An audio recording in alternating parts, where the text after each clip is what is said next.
بسم اللہ الرحمن الرحیم۔ السلام علیکم ناظرین، تاریخی اعتبار سے اگر یوم عاشورہ کی تحقیق کی جائے تو مختلف تاریخی روایات اور کتب اس بات کی واضح نشاندہی کرتی ہیں کہ دنیا کے بڑے اور عظیم واقعات یوم عاشورہ یعنی 10 محرم الحرام کو رونما ہوئے ہیں۔ یعنی واقعہ کربلا سے پہلے بھی کچھ عجیب واقعات رونما ہو چکے تھے، لیکن ان سب میں کسی نہ کسی کے لیے خوشی اور نجات تھی۔ لیکن واقعہ کربلا کے بعد یوم عاشورہ کو عظمت کے علاوہ تاریخ کا سب سے دردناک دن بھی سمجھا جانے لگا ہے۔ آئیے واقعہ کربلا سے پہلے کے واقعات میں سے کچھ خاص واقعات کا ذکر کرتے ہیں اور اس ماہ میں ہونے والی کچھ بدعات اور توہمات کی جڑیں کاٹنے کی کوشش کرتے ہیں۔ ویڈیو شروع کرنے سے پہلے آپ سے درخواست گزار ہوں کہ اگر آپ نے ابھی تک ہمارے چینل کو سبسکرائب نہیں کیا ہے جلدی سے سبسکرائب کر کے بیل آئیکن کو بھی پریس کیجیے۔ ناظرین مکرم، واقعہ کربلا سے پہلے کے کچھ خاص واقعات یہ ہیں۔ نمبر 1، اللہ پاک نے 10 محرم کو ہی آسمان و زمین، قلم اور حضرت آدم کو پیدا فرمایا۔ نمبر 2، جب حضرت آدم اور اماں حوا نے جنت سے گندم کا دانہ کھایا تو اللہ نے حضرت آدم اور اماں حوا کو جنت سے نکال دیا۔ اس کے بعد حضرت آدم کئی سالوں تک اللہ سے رو رو کر دعائیں کرتے رہے، لیکن اللہ نے حضرت آدم کی توبہ 10 محرم کو قبول فرمائی۔ نمبر 3، اسی دن اللہ پاک نے حضرت ادریس علیہ السلام کو آسمانوں کی طرف اٹھا لیا تھا۔ نمبر 4، حضرت نوح علیہ السلام کے دور میں جب سیلاب آیا، حضرت نوح کی کشتی سیلاب میں ادھر ادھر تیرتی رہی، وہ سیلاب کی زد میں آئی تو اللہ نے حضرت نوح علیہ السلام کی کشتی کو بھی اسی دن محفوظ فرمایا۔ نمبر 5، 10 محرم کو ہی اللہ نے حضرت ابراہیم علیہ السلام کو اپنے خلیل کا لقب دیا۔ جب حضرت ابراہیم کو آگ میں ڈالا گیا تو اسی دن اللہ نے حضرت ابراہیم پر آگ کو ٹھنڈا کیا۔ نمبر 6، اللہ پاک نے حضرت ابراہیم علیہ السلام کو ایک ننھے اور پیارے لاڈلے حضرت اسماعیل علیہ السلام کو بھی اسی دن عطا فرمایا۔ نمبر 7، جب عزیز مصر کی بیوی نے حضرت یوسف علیہ السلام کو قید میں ڈالا تو اللہ نے 10 محرم کو ہی حضرت یوسف علیہ السلام کو قید خانے سے رہائی عطا فرمائی۔ اس سے ظاہر ہوتا ہے کہ 10 محرم کا دن بہت ہی محترم اور احترام کے قابل ہے۔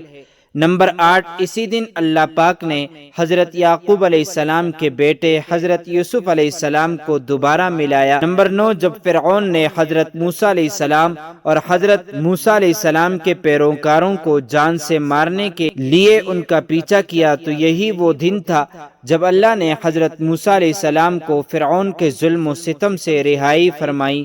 نمبر 10، اسی دن اللہ تبارک و تعالی نے پیغمبر حضرت موسیٰ علیہ السلام پر توریت نازل فرمائی۔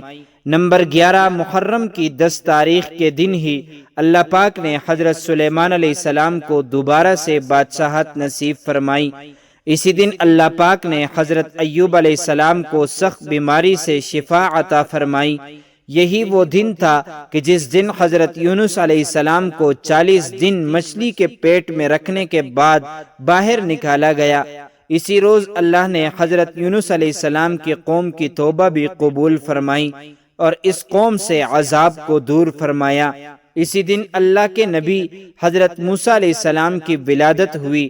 یہی وہ دن تھا جب یہودیوں نے حضرت عیسیٰ علیہ السلام کو ہر طرح سے تنگ کیا تو اللہ نے حضرت عیسیٰ علیہ السلام کو یہودیوں کے شر سے محفوظ بنا کر آسمان کی طرف زندہ اٹھا لیا۔ اسی مبارک دن میں ہی دنیا میں پہلی دفعہ باران رحمت نازل ہوئی۔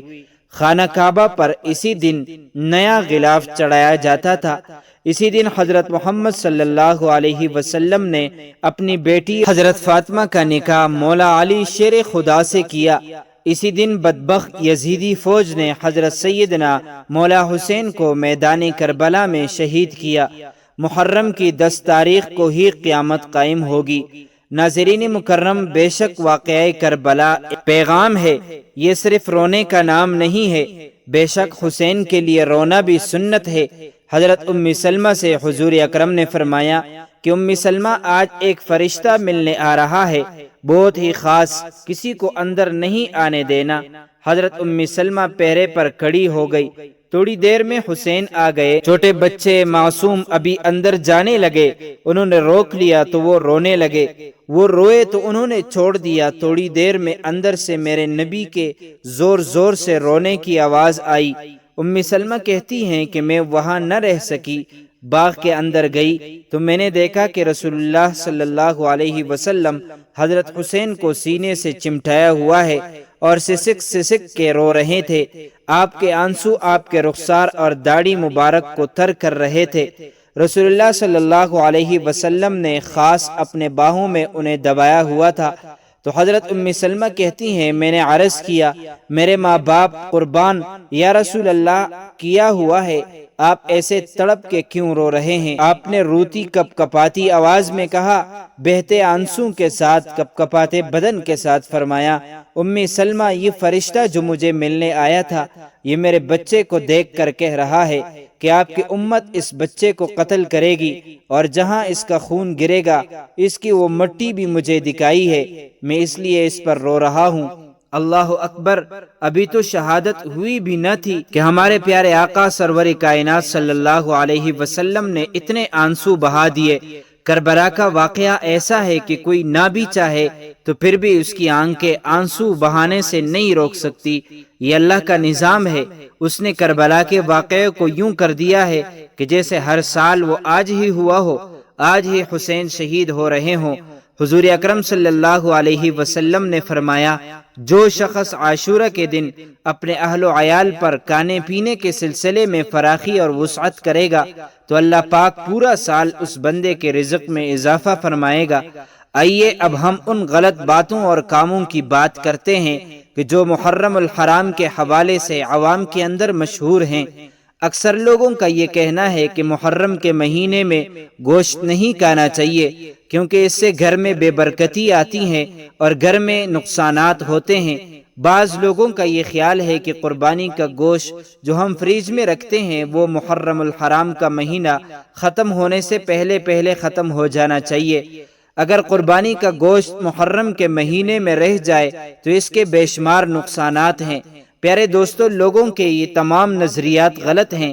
اسلام کے شروع میں جب قربانی کی جاتی تھی تو اس وقت یہی حکم تھا کہ 3 دن کے اندر گوشت کو ختم کیا جائے، لیکن بعد میں اس حکم کو منسوخ کر دیا گیا۔ خلاصہ یہ ہے کہ گوشت فریج میں رکھا رہے یا گھر میں پڑا رہے محرم میں تو اس سے کوئی نقصان نہیں ہوگا، نہ ہی محرم میں گھر میں گوشت لانے سے کوئی بے حرمتی ہوتی ہے۔